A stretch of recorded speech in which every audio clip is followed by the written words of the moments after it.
Okay, so I've decided to do a little bit of behind the scenes as I've had a lot of questions about how we do things here at Engh-Lights. So we'll start out here with our mega tree. It's 23 feet tall with the star on the top. There are 51 strands of lights per color. So there's 51 red, 51 green, 51 white. And then they're all down here into the Light-o-Rama controllers. As you see, the big wad of plugs there. To lift our tree, we've got the winch. We just crank it up with the hooks on the top. It's kind of hard to see this low. And then we got our anchors as well.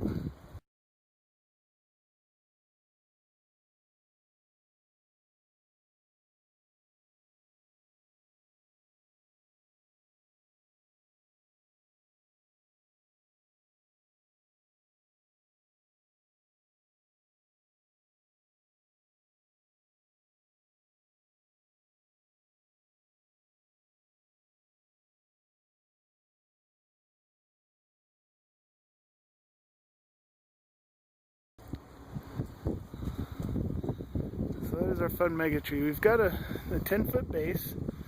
That's just with some PVC.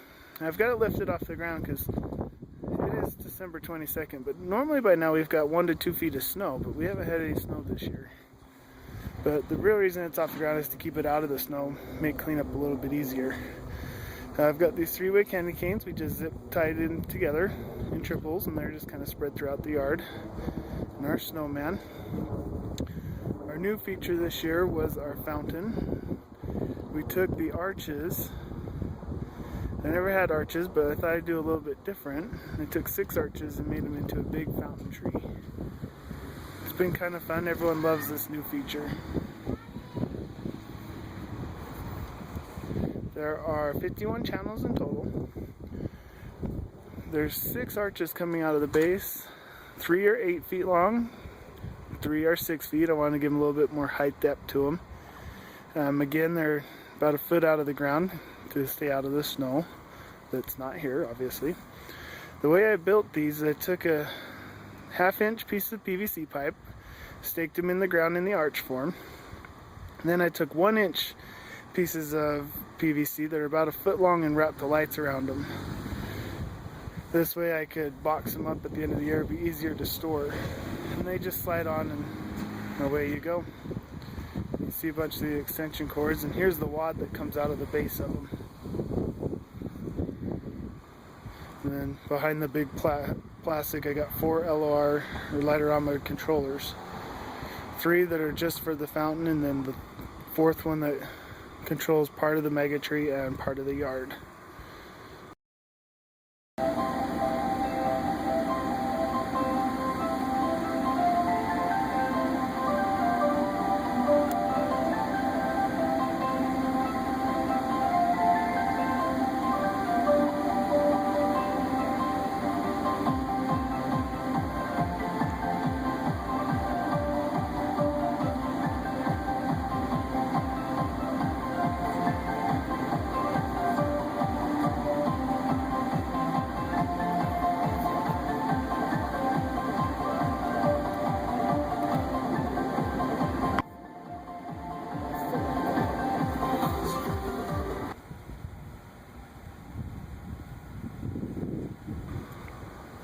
Here is my Santa's Workshop sign and soldiers that I painted a few years back. Made it look like a big Santa's Workshop gate. And then we have the lights on the side of the house. The way I've got them strung is I took a piece of fishing line. So I think it's 60-pound test if I remember right. And strung it across the top of the E. There's some rust-proof screws I just screwed in the very top. You can't see them, and they're just hanging off of that, and they zigzagged all the way down. And then the roof, we'll get to that here in a little bit. So we've got the 3 park strip trees this year. We had 1 die, and so it threw all the balance off everything. But the way we run the power, because there's so many cords, as you can see, there's my box right there. underneath the sidewalk onto the other side of the fence, we ran a 3-inch pipe, and then on the other side there's another one of these that's sealed so the dirt won't come up and in, and we run our cords underneath and makes it a whole lot easier, so we're not trying to figure out how to keep trip hazards out of the sidewalk. And there's a couple more windows I painted for Santa's workshop along the fence with the candy cane pillars.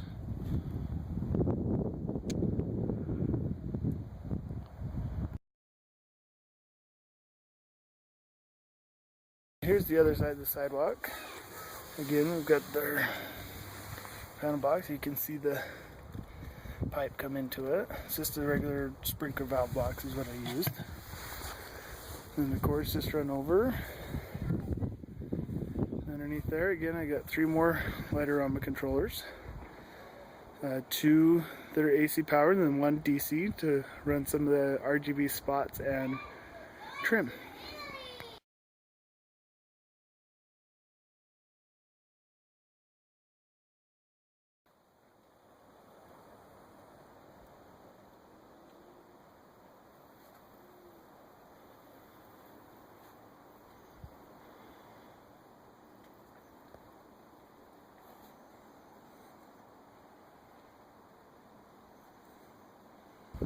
So this one's everyone's favorite feature, are the drip lights in the tree. If I remember right, I got about 20 strands of the drip lights with 8 tubes on each one. And then this year I also, it's a little bit harder to see now, I put them across the entire ridgeline of all the roof with the icicle lights. And that's become everyone's big favorite feature. Then we got Mickey on the porch.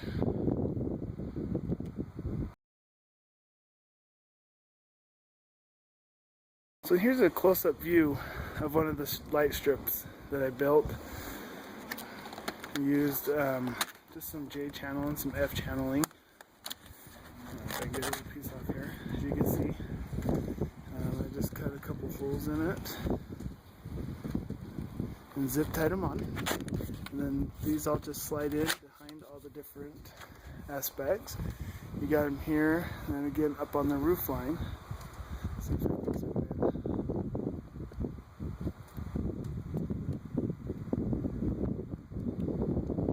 It's hard to see. And then with the icicles, what I did about every 2 feet, I screwed a hook in the back of that F channel, and they just hang off of the back of the strip lights. It works well. Again, like I said, I just keep them up all year and change the colors. And then there's some more wires, plenty of wire. And it's nice because you really can't see that those are there unless you're looking for them.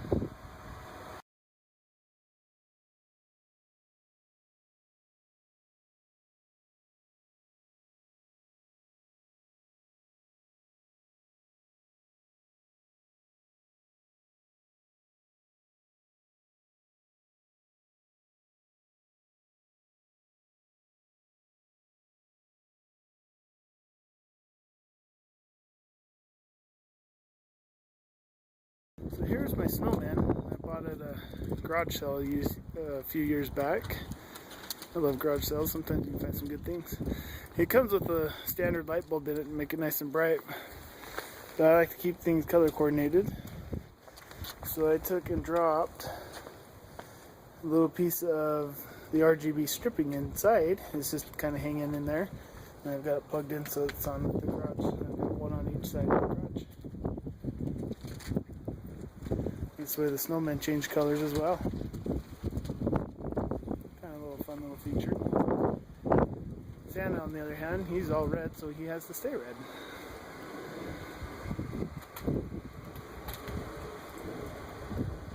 There's a little bit of a dusk view of the house.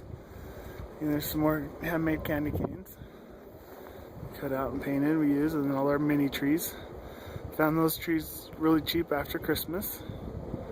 I started out with tomato cage trees, but then I found these that were nice and cheap and they look a little nicer. I like better anyway.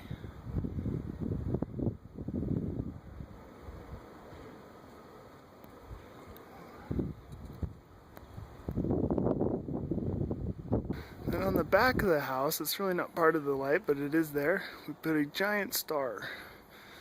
Again, using rust resistant screws, they're just kind of pinpointed up there, and I run the strands.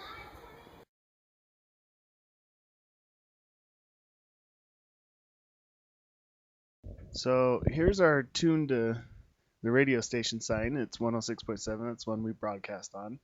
It's just a quick, easy sign that I painted and put together. It's hung up by a couple of those candy canes that we made earlier.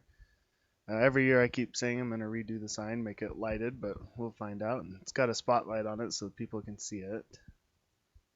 And then here we've got a picture of the roof.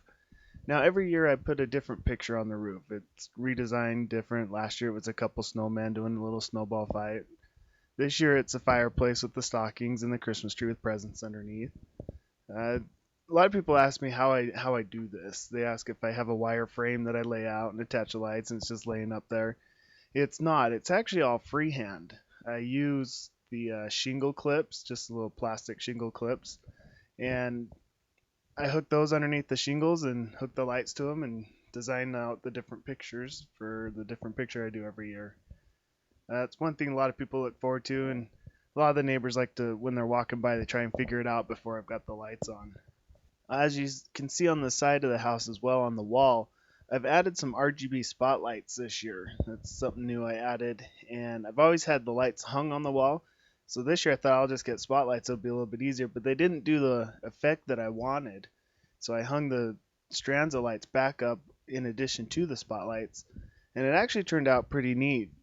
The different effects that it can create when you have the strands on and the spotlights on kind of gives a much richer, fuller look on the side of the house. So here you can see I've got two of my DC controllers mounted into the garage. What I've done is, since I have access in the attic, I've hardwired all the wires through the attic to the strip lights along the eaves and the roof line of the roof. This makes it so that we can keep them up year round, and we change the colors each month to kind of go with whatever the holiday is for the month. Here's just a quick picture of the inside of one of the controllers. This is the 16 channel controller I've got open there. It's a 24 channel on the one on the bottom. But as you can see, the way I've mounted them, I've used a couple cable guard. I think they're CG 1500 model plastic box. I just took some plexiglass and zip tied this power supply to it. I think the other one has L brackets on it. And I just mounted them in there. So this year I've incorporated a lot of the RGB strip lights into my landscaping lights as well. As you can see here, this is the type of lights that I have run throughout the flower beds in my yard. What I did is I took and cut two sections of the RGB strip light, so there's 6 lights on in there, and they have a self-adhesive tape on the back of them, so I just stuck them in on the inside of the lights where you can see there kind of towards the bottom. And then I took and soldered on the wire section, and then just took some silicone and sealed up the ends where I did the solders, and then they're all strung together throughout the yard. Well, I wasn't excited about the white that it created, so as you can see in the center, there used to be a light bulb in there, but I've switched over to the LED lights, and I like that white better. And so when I'm not having the colors on during the nights or off season, I still have the original lights and they turn on white with the timer. So here's a quick picture as well of what the color looks like in those lights.